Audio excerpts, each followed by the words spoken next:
ભાઈ આપણી channel subscribe કરવા માટે આયા છે ફોન લઈને 3890 નું આપણું બિલ બન્યું છે. જય માતાજી મિત્રો, તમારા દોસ્ત ગજેન્દ્ર સોલંકી સ્વાગત કરું છું એક નવા વ્લોગમાં. તો દોસ્તો વિડીયોને લાઈક ને ચેનલને સબસ્ક્રાઇબ ના કરી તો સબસ્ક્રાઇબ કરી દેજો. અને પાછલા વ્લોગમાં કીધું હતું કે આપણે XUV નું પેલો ઉપરનો સિલિન્ડર ચેન્જ કરાવવાનો છે, તો એના માટે આપણે જઈ રહ્યા છીએ. હવે ત્યાં જઈને ચેક કરશે, પછી કહેશે કે શું પ્રોબ્લેમ છે. એટલે આપણે નીકળી ગયા છીએ મુન્ના ઓટો ગેરેજ પર જવા માટે. તો તમે એટલા સુધીમાં અમે જઈએ ત્યાં સુધી તમે લાઈક, સબસ્ક્રાઇબ ને શેર કરી દો આ વિડીયોને. બાકી સિલિન્ડરનું કેવી રીતે ખોલે છે ને બધું તમને આ વ્લોગમાં જોવા મળશે, તો એન્ડ સુધી બન્યા રહેજો. ક્લચ હા.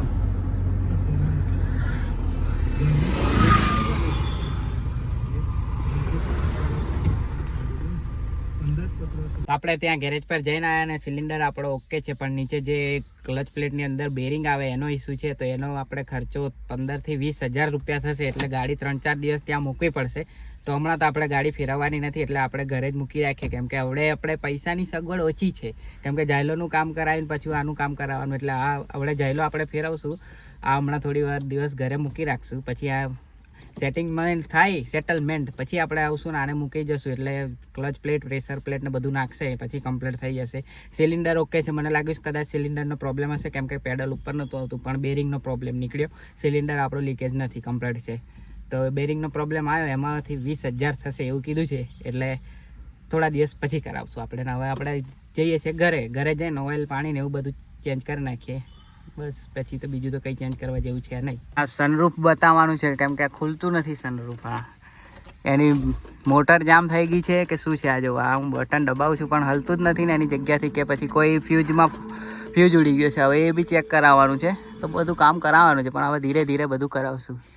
તો ગાઈસ આપણે આવી ગયા છે સનરૂફનું કામ કરાવવા માટે. ને આ ભાઈ ફ્યુઝ બોક્સનું પેનલ ખોલી રહ્યા છે. જો એ નીચે નવીન જોઈને ફ્યુઝ બોક્સનું પેનલ ખોલીને પછી બધા ફ્યુઝ ચેક કરશે. એની પહેલાં ઉપરનું આ પેલો ભાઈ જે આપણી સ્વિચનું બોક્સ આવે એ ખોલે છે, ને આ ભાઈ ફ્યુઝ પેનલ ખોલી નાખીને હવે ચેક કરે છે. જો આ બલ્બ બ્લિંક થાય ને એટલે આપણો ફ્યુઝ કમ્પ્લીટ છે, અને ના થાય તો ફ્યુઝ ઉડેલા છે. પણ ફ્યુઝ બધું કમ્પ્લીટ થઈ ગયું છે. હવે આ ઉપરથી આ રિબીન કાઢીને ઉપરથી આ આખું પેનલ નીકાળશે, લાઇટનું અને સ્વિચવાળું. તો આપણને ખબર પડશે કે શું પ્રોબ્લેમ છે. ને આખું નીકળી ગયું. જુઓ કંઈક આ રીતનું દેખાય છે. અને આ ભાઈ ચેક કરી રહ્યા છે મોટરમાં પ્રોબ્લેમ છે કે બીજો કંઈક પ્રોબ્લેમ છે. તો બધું ચેક થાય એટલામાં આપણે કંઈક કરીએ. અને આ ઉપર ચડીને હવે હાથથી ખેંચશે, એ દેખો હમણાં ખેંચશે. કેમ કે મોટરથી તો વર્ક કરતું નથી સનરૂફ, એટલે હવે હાથથી ખેંચીને ખોલું ને બંધ કરે છે. જો જામ હોય તો ખુલી જાય એમ કરીને. પણ જોઈએ હવે શું થાય છે શું નહીં એ બધું. કેમ સનરૂફે તો બહુ ભારે કરી નાખી છે. કેમ કે જો કેટલું ટાઈટ પડે છે. ખુલવામાં કે બંધ કરવામાં કેટલું ટાઈટ થાય છે. જુઓ આખું જામ થઈ ગયું છે વરસાદમાં પલળીને. એટલે સનરૂફવાળી ગાડી લાવો તો જરા વિચારીને લાવજો. આવા પ્રોબ્લેમ તમને થઈ શકે છે ભવિષ્યમાં, એટલે થોડાક વિચારી લેજો કોઈ લાવી કે ન લાવી એ. અત્યારે આપણે મહિન્દ્રાના ઓરિજિનલ સ્પેર પાર્ટ મળે એ દુકાને આવ્યા છે, કેમ કે આપણે મોટરનો ભાવ પૂછવાનો હતો કે આ મોટર તો હવે કામ લાગે એવી છે જ નહીં, તો બી આ જુગાડ કરે છે ભાઈ. જો વર્ક કરે તો સારું છે. તમે નહીં પહેલાં તમને કહું કે એનો ભાવ કેટલો છે મોટરનો. ખાલી આટલી મોટરનો ભાવ છે 13,800 રૂપિયા, એટલે ઓલમોસ્ટ 14,000 રૂપિયા આટલી મોટરનો ભાવ છે. જે અમે સાંભળીને પાછા આવતા રહ્યા કે નથી આપણે સનરૂફ કરાવવું અને કોઈ જુગાડ કરીએ. આ મધરબોર્ડના લીધે બધો પ્રોબ્લેમ છે. મધરબોર્ડ પલળીને બગડી ગયું છે, શોર્ટ સર્કિટ થઈ ગયું છે. એટલે એ મધરબોર્ડનો જ ભાવ છે. મોટર તો આપણી વર્ક કરે છે, પણ મધરબોર્ડ વર્ક નથી કરતું. એના હિસાબથી આપણું આ બધું કામ અટકી ગયું છે સનરૂફનું. તો બીજી સ્વિચ લગાવીએ તો જો આપણે ભૂલી ગયા તો બાળી નાખીએ, એટલે આપણે સ્વિચ બી લગાવી નહીં શકતા. હવે શું કરીએ જોઈએ. સનરૂફનું કામ તો આપણું થયું નહીં, અને હવે આ સીટ બતાવીએ છીએ કેમ કે ફ્લિપ નથી થતી. ને આજે કોઈ કામ આપણું સક્સેસ કેમ નથી. ભાઈ આપણી ચેનલ સબસ્ક્રાઇબ કરવા માટે આવ્યા છે ફોન લઈને. ચેનલ સબસ્ક્રાઇબ કરાવી દઈએ ફોનથી. તો તમે સબસ્ક્રાઇબ ના કરી હોય તો આ રીતે સબસ્ક્રાઇબ કરી શકો છો. જો બતાવું તમને.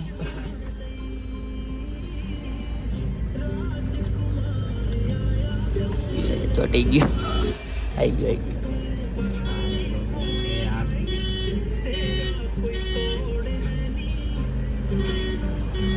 002 બસ આવી જશે.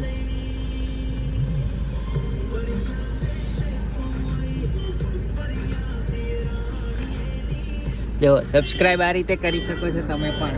બેલ આઇકન બી દબાવી બસ કમ્પ્લીટ. જો આ રીતે બીજાને પેલામાં બી 2 જણમાં બી કરી દેજો, હે ને. ચાલો આપણે 1 સબસ્ક્રાઇબર તો વધ્યું. હવે કદાચ બીજા 2 જણ છે એ બી કરી દે તો બીજા 2 વધશે. આ ન્યૂ ઓટો ઇલેક્ટ્રિક સર્વિસ છે, ત્યાંથી આપણે કામ કરાવ્યું અને બહુ મસ્ત માણસ છે, બહુ ટ્રસ્ટેડ માણસ છે. આપણે એને વ્યાજબી ભાવ છે. આપણે આટલું બધું કામ કર્યું તો બી મજૂરીના સિર્ફ ઓર સિર્ફ 100 રૂપિયા લીધા. તો તમે પણ આવી શકો છો ન્યૂ ઓટો ઇલેક્ટ્રિક સર્વિસમાં. અને લોકેશન છે સિમલા રોડ પર, પ્રેસિડેન્ટ પેટ્રોલ પંપથી આવશો 200 મીટર જેવું જમણી સાઈડ તમને મળશે ન્યૂ ઓટો, ભારત ઓટો ઇલેક્ટ્રિકની બાજુમાં જ. તો જરૂરથી આવજો અને કામ કરાવજો તમે. અમારું કામ તો મસ્ત થઈ ગયું. અમે બહુ ટ્રાય કરી પણ ના થયું સનરૂફનું કામ. તો આપણે હવે જ્યારે આપણે મોટર લાવશું ત્યારે ફરી આવશું ફિટ કરાવવા માટે. ચાલો, તો આપણે હમણાં નાસ્તો લેવા જઈએ છીએ કેમ કે ત્યાં બહુ ભૂખ લાગી હતી. એટલે હવે નાસ્તા હાઉસમાંથી નાસ્તો લઈ લઈએ અને રોજ પછી શું નાસ્તો લઈએ બતાવું તમને. ત્યાં મારે નાસ્તામાં તે ઝઘડો થઈ રહ્યો છે. કમાને સમોસો અડધો આપો, આખો આપો એમ કહે છે બધા, પણ કમો બચારો રડે છે કેમ કે આજે એને નહીં કહેવું મારે વ્લોગમાં. કચ્છી વ્લોગમાં તો બધા જોવે તો કમા આવે છે એમ કહેશે નહીં કમા, એટલે નહીં કહેવું મારે. જો નાસ્તામાં લાવ્યા છે આપણે સમોસા, ખમણ અને આ ગાંઠિયા દાદા સ્પેશિયલ એમના માટે લાવ્યા છે. એમના ખાવાના થયેલા એટલે લઈને આવ્યા છે. મારી માટે ડીશ લાવો. નાનું અને રૂહી તો ખાવા મળી છે જો બધાથી પહેલા સમોસો. રૂહી સમોસો ના ખાય ને તો મને આપી દેજે. હા ને, કે ખાઈ જઈશ? હે, ખાઈ જઈશ કે નહીં ખાવા? બોલ, ખવાશે કે નહીં ખાવા? એમ તો કે ખાઈ જઈશ. જો ખાઈ જઈશ એમ કહે છે એટલે નહીં આપ્યા. તો ભૂખડ છે, ભૂખડ. અત્યારે આપણે ઓઇલ ફિલ્ટર, ડીઝલ ફિલ્ટર ને ઓઇલ લેવા જઈ રહ્યા છે જનતા પર. તો ત્યાં એક સાઈડ થોડું કામ છે ગોંદરા બાજુ, તો ત્યાંથી આપણે જનતા પર રિટર્નમાં લેતા આવશું સામાન બધો. તો પછી આપણે ઘરે જ ફિટ કરી દઈશું કેમ કે બધું જ ઘરે જ ચેન્જ થઈ જશે ઓઇલ ને તો, એટલે આપણે ગેરેજ પર જવું નહીં પડે. આમ બી હવે તો જે મોટું કામ હોય તો જ જવાનું થાય છે ગેરેજ પર. બાકી અત્યારે આપણે આવી ગયા છે ચર્ચ પર અને અહીંયા હોય છે પોલીસ, એટલે આપણે વ્લોગ બનાવશું નહીં.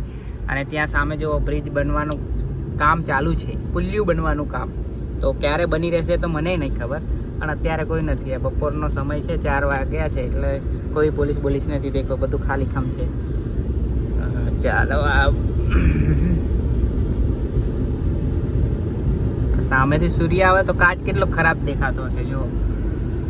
તો 3890નું આપણું બિલ બન્યું છે. ઓઇલની પ્રાઇસ છે 2150, એર ફિલ્ટર 750, ઓઇલ ફિલ્ટર 240 ને ડીઝલ ફિલ્ટર 750. એમ કરીને આવી રહ્યું આપણું બધું સામાન. આવી રહી ડોલ ને બધું. કયું ઓઇલ છે એ તમને બતાવી દઉં. બોસનું છે, multi turbo boss engine oil, API CF4HG safe 15W40 નંબરનું ઓઇલ છે આપણું. અને 7.5 લીટરની ડોલ છે. અંદર કૂપન છે, ખબર નહીં, તો હવે ખોલશું પછી ખબર પડશે ને. અત્યારે આપણે અહીં ઊભા છીએ RTO સર્કલ જોડે, કળશ સર્કલ જોડે આવી રહ્યું કળશ જેવું. તો થોડી વાર રહીને પછી ગઈએ ઘરે. દોસ્તો આપણે જે સામાન લાવ્યા હતા એ તો હજુ ગાડીમાં જ પડ્યું છે ને એનો ફિટિંગનો વિડીયો આપણે અલગથી બનાવશું કેમ કે આમાં જ જોઈન કરશું તો વ્લોગ બહુ લાંબો થઈ જશે અને પછી તમને બોર થઈ જશો અને તમને ગમે નહીં તો પછી તમે વ્લોગ જોવો નહીં. એટલે એનો વ્લોગ આપણે અલગથી બનાવશું અને આ વ્લોગને અહીંયા સમાપ્ત કરી દઈએ. તો આઈ હોપ તમને વ્લોગ ગમે હશે. વ્લોગ ગમે હોય તો લાઈક, શેર અને ચેનલ પર નવા હોય તો સબસ્ક્રાઇબ કરવાનું જરૂરથી રાખજો. બાકી ફરી મળીશું નવા વ્લોગ સાથે. ત્યાં સુધી જય માતાજી, જય શ્રી કૃષ્ણ.